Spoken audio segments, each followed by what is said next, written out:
Okay, part 2 here. We're going to continue with the simplicity of the storyboard here. And I'm going to break it down further in Blender. Exactly. Yeah, okay, so this is the camera view. Thanks. Thanks, Gurjot. I needed to laugh, man. Thank you, I need that. All right, so look, we're here. When you're animating, try to keep it in orthographic, okay? I think it's really complicated to plan things out in a shot, okay? Like this.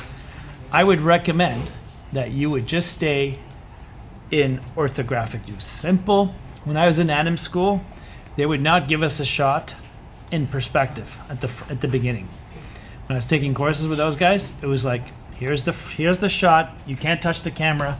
You just work on animation in non-perspective orthographic view. Okay, so a couple things. At the end of the previous video, I just brought this up on the z-axis, okay?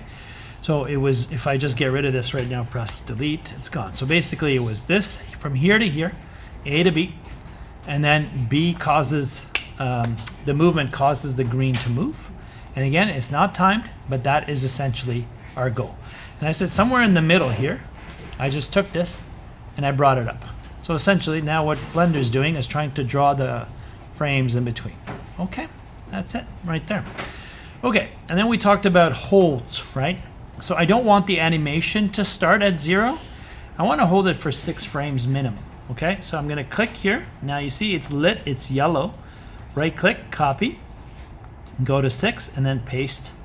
And Maya would be paste, paste. This one is just paste. So now there's a hold. Give me time to kind of let the person process what's happening. We don't need to start the animation right at the front end, meaning right away. Okay, so between here, now what I'm going to do is, now what is this? That's 6 and 48. Okay, all right. So what I want to do now at this point, I want to basically say to myself, I want to anticipate, right? So I want to prepare the audience for the action of taking off, right? So let's do that right here. So what I'll do is I'm always copying and paste. Copy, paste. That's it. Let's try it. We're going to do a new thing. I don't want to figure it out here. I want to just select the key, copy. I'm going to go 4 frames over, paste, and you'll see nothing has changed. Right? And now if I want to start squashing, for example, I'll go to scale, bring this down, over, go to move, and bring it down. Okay, so normally in the upper years, we talk about these numbers and we want to keep them proportional. As you know, one of the explanations was keep the cube proportional. So don't over exaggerate in the sense that if I press S, this is Blender, yeah, S, and then go out like that, that's just kind of overdoing it, right? Okay, so again, we moved it, here it is. So what's Blender gonna do? Blender's gonna try to figure out what's the deal here. Okay, like that, see? Squash. But again, notice the ping pong theory. You can't go from one animation to another. You still need a hold, okay? So if I say I'm coming down for a squash, now I'm gonna do the same thing. Copy, hold it for 4 frames maybe, and maybe sometimes 2, right? I'll just go 2, look, even 2, paste. Okay, so down, hold it for 2, and then I'm gonna pop it. Watch this, I'm just gonna do this on purpose. I'm gonna go over here, I'm gonna copy, okay? And I go a couple frames over. What is that? 12. Let's go to 14. Paste.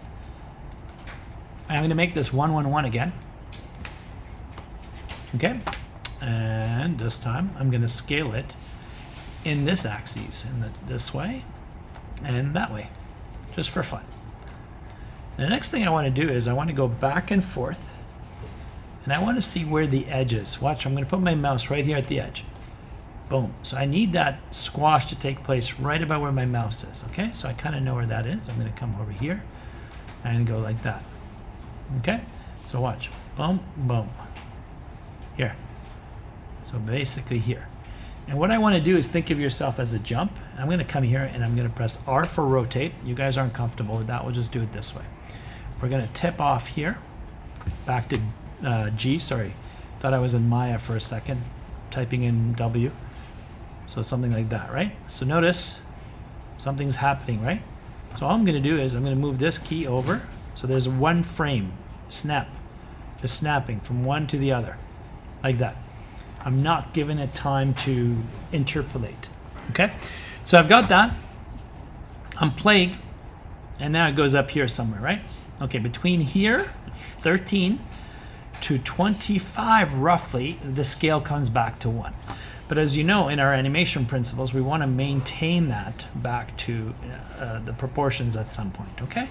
So if I come in here and I type in, let me try this. No, that's not working. Can I do it like this? No, okay.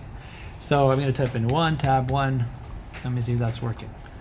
1, tab 1, tab 1. So now what's happening is here, at this frame, I want it to be 1.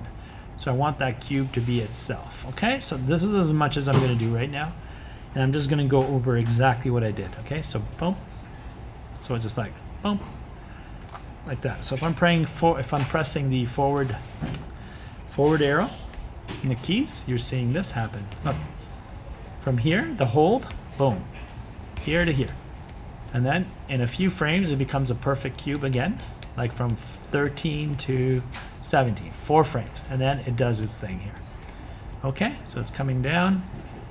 And then right at this part, I'll just come over here. So let's see. So it goes like this here, just for fun. I'm gonna do something different here. Okay, I'm gonna come up here and whatever. Okay, so I'm just gonna overhit this, watch. I'm gonna copy. This is a new trick. I haven't shown this in class yet. Copy. I'm gonna go 4 frames over. I'm gonna go paste. I'm gonna do a little bit of an overshoot. So look here, move like this. Watch. It hits and ricochets back. Boom. Okay, so we go here, boom. It hits it and then it slides back. Okay, I think I'm gonna stop here. I have no idea how long this took. So as I said, any of these changes you're making, hold it for a few frames. That's fine. Hold it for a few frames and then make it happen. Okay, boom, like that, and then come down and do your thing. Okay, we can do the kick method. We can do a lot of cool things. The next one, I'll show the squash and stretch for the rocket, the green to go off like a rocket. Okay, that's it for this one. Thank you.